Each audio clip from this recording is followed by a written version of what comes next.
किसी गांव में एक पुजारी अपने बेटे के साथ रहता था। पुजारी हर रोज ठाकुर जी और किशोरी जी की सेवा मंदिर में बड़ी श्रद्धा भाव से किया करता था। उसका बेटा भी धोती कुर्ता डालकर सिर पर छोटी सी चोटी करके पुजारी जी के पास उनको सेवा करते देखता था। एक दिन वो बोला, बाबा आप अकेले ही सेवा करते हो, मुझे भी सेवा करनी है। परंतु पुजारी जी बोले, बेटा अभी तुम बहुत छोटे हो। परंतु वो जिद पकड़कर बैठ गया। पुजारी जी आखिर उसकी हट के आगे झुककर बोले, अच्छा बेटा, तुम ठाकुर जी की मुरली की सेवा किया करो, इसको रोज गंगाजल से स्नान कराकर इत्र लगाकर साफ किया करो। अब तो वो बालक बहुत खुशी से मुरली की सेवा करने लगा। इतनी लगन से मुरली की सेवा करते देखकर हर भक्त बहुत प्रसन्न होता था।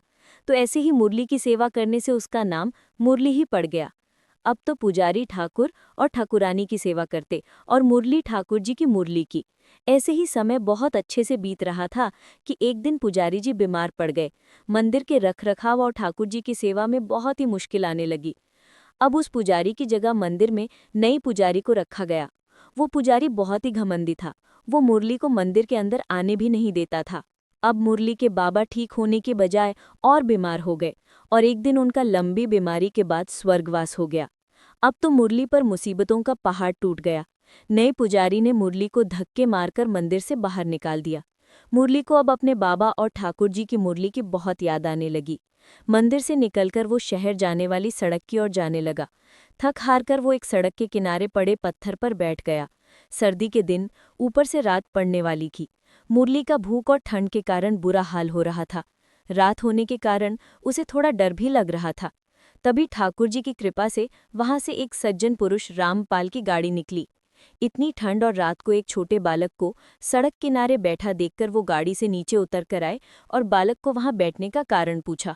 मुरली रोता हुआ बोला कि उसका कोई नहीं है, बाबा भगवान के पास चले गए।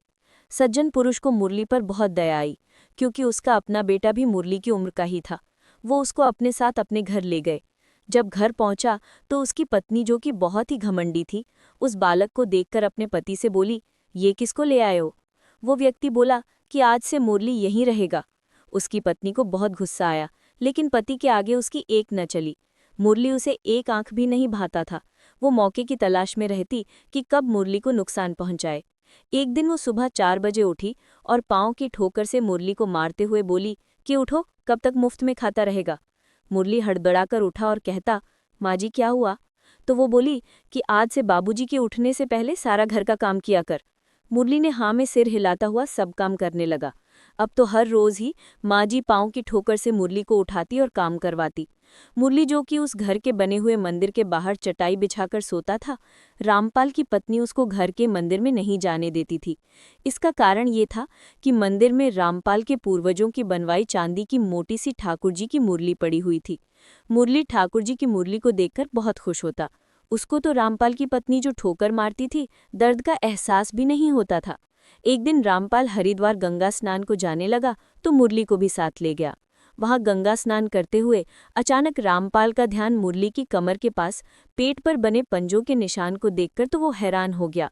उसने मुरली से इसके बारे में पूछा तो वो टाल गया। अब रामपाल गंगा स्नान करके घर पहुंचा तो घर में ठाकुर जी और किशोरी जी को स्नान कराने लगा। बाद में अपने पूर्वजों की निशानी ठाकुर जी की मुरली को भी गंगा स्नान कराने लगा। तभी उसका ध्यान ठाकुर जी की मुरली के मध्य भाग पर पड़ा। वहां पर पांव की चोट के निशान से पंजा बना था, जैसे मुरली की कमर पर बना था। तो वो देखकर हैरान हो गया कि एक जैसे निशान दोनों के कैसे हो सकते हैं। वो कुछ नहीं समझ पा रहा था। रात को अचानक जब उसकी नींद खुली तो वो देखता है कि उसकी पत्नी मुरली को पांव की ठोकर से उसी जगह पर मारकर उठा रही है। उसको अब सब समझते देर न लगी। रामपाल को उसी रात को एक काम था, जिस कारण रामपाल ने मुरली को रात अपने कमरे में ही सुला लिया। रामपाल रात को मंदिर में ठाकुर जी को विश्राम करवाने के बाद दरवाजा लगाने के लिए कांच का दरवाजा मंदिर के बाहर की ओर खुला रखा है। उसकी पत्नी रोज की तरह आई और ठोकर मारकर मुरली को उठाने लगी। मुरली तो वहां था नहीं और उसका पांव मंदिर के बाहर दरवाजे पर लगा और उसका पैर खून खून हो गया। वो दर्द से कराहने लगी। उसके चीखने की आवाज सुनकर रामपाल उठ गया और उसको देखकर बोला कि ये क्या हुआ? उसने कहा कि ये कांच के दरवाजे की ठोकर लग गई। रामपाल बोला कि जो ठोकर तुम रोज मुरली को मारती रही, ठाकुर जी की मुरली उसका सारा दर्द ले लेती थी। जो ठाकुर जी को प्यारे होते हैं, भगवान उनकी रक्षा करते हैं। देखो, भगवान की मुरली भी अपने सेवक की रक्षा करती है, उसकी पीड़ा अपने ऊपर ले लेती है। रामपाल की पत्नी को उसकी सजा मिल गई। जिससे मुरली को ठोकर मारती थी, आज वो पंजा डॉक्टर ने काट दिया। रामपाल की पत्नी को अपनी भूल का एहसास हो गया था और अब वो मुरली का अपने बेटे की तरह ही ध्यान रखती